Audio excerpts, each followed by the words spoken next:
the last week of the semester, and we will talk about the most recent trends in contemporary art.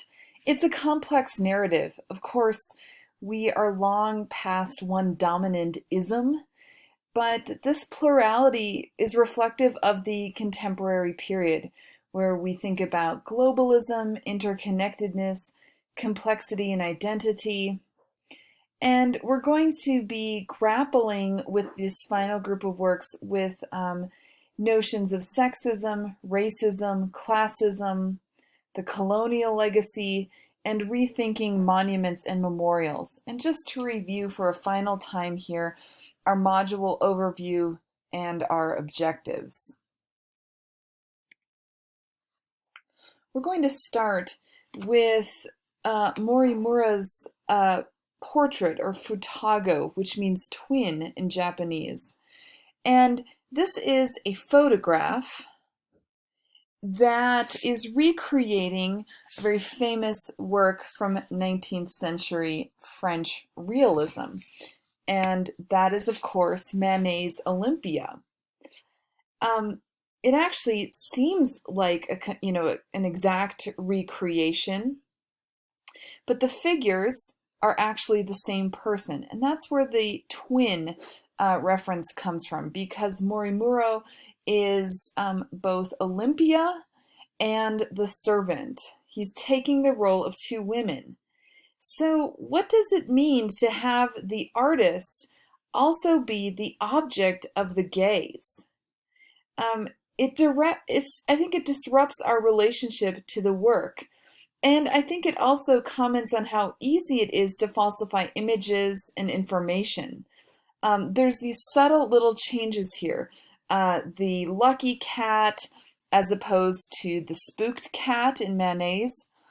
This bright golden kimono on the bed as opposed to the silk scarf that we see in the original.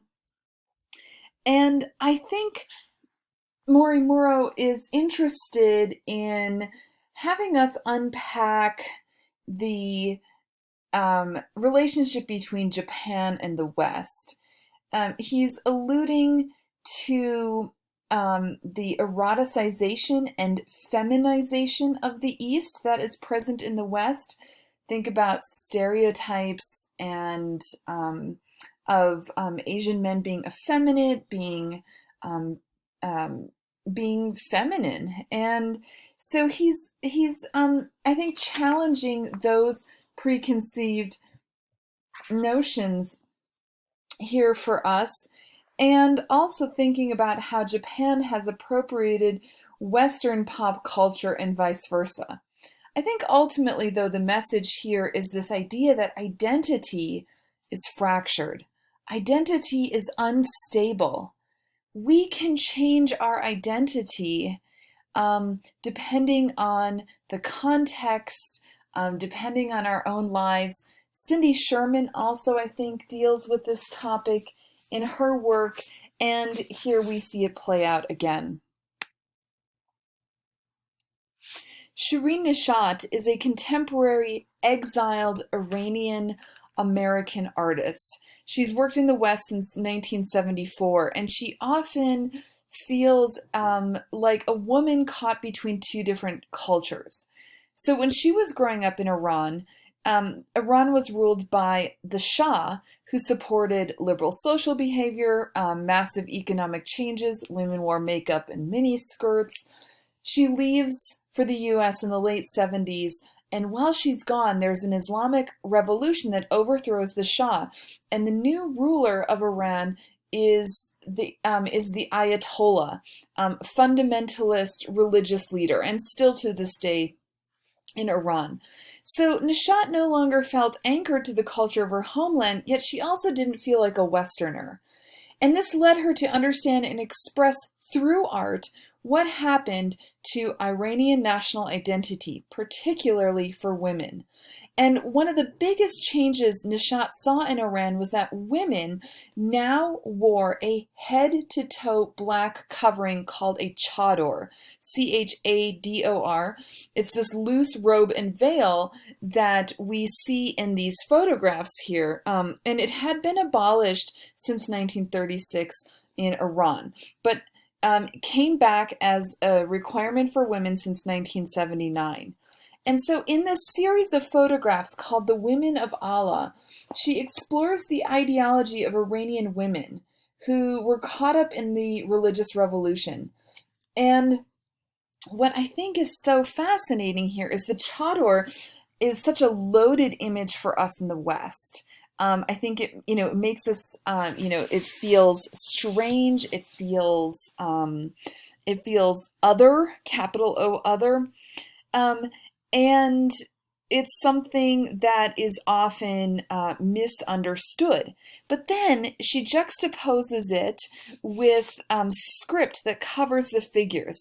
This is Farsi or modern Persian, and in calligraphy that, we might, in the West, we might all of a sudden assume, oh, this is terrorist literature, this is a violent scene, and then of course juxtaposed with the weapons. But the calligraphy here is poetry that offers different views on the value of wearing the chador. And so something that we would not expect, that Westerners would not expect. And, we often think about women in Muslim countries as being oppressed, being passive. But here we think about, the gun, the female figure, the calligraphy. It all requires deeper learning and a more concerted effort for understanding on the part of a Western audience.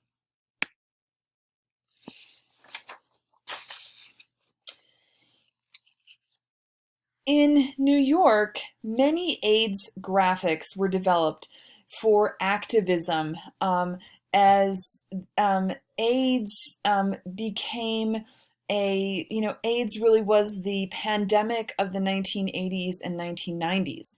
The group ACT UP, the AIDS Coalition to Unleash Power, was founded in New York in 1987, and it held demonstrations, it organized acts of civil disobedience around the US to bring attention to the crisis of HIV and AIDS.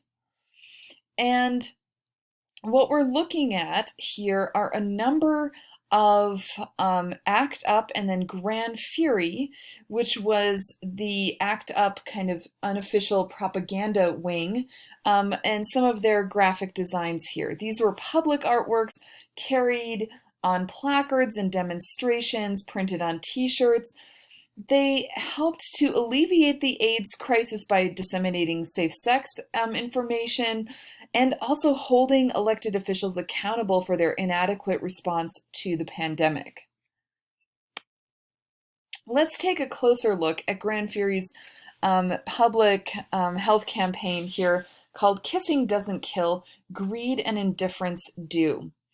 This was a public service announcement for San Francisco and New York. It was plastered on city buses, and we see it's imitating the look of an advertising campaign from United Colors of Benetton, a very popular chain of stores and clothing in the 80s and 90s. And so they're mimicking that look here, kind of lining up people of different genders, different races here, and then with the caption. And it's referencing the misperceived risk of HIV transmission that it was passed through kissing.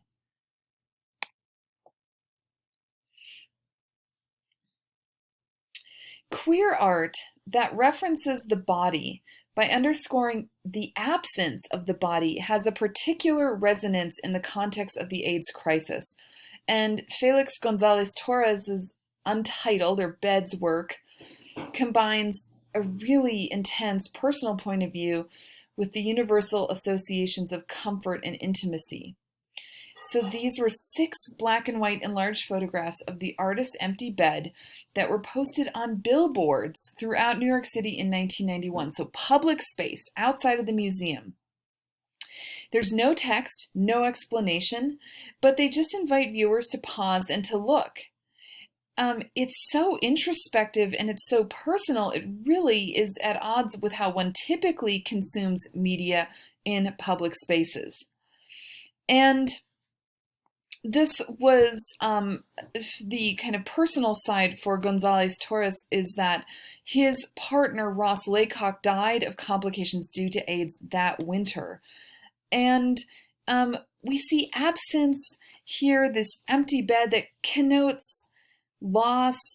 The bed becomes a site that symbolizes both love and death, the public right to sexual privacy. And I think what's so powerful about his work is that he uses it to address social concerns, but did so in a way that also questioned the idea of the unique art object and necessitated the participation of viewers in the public sphere.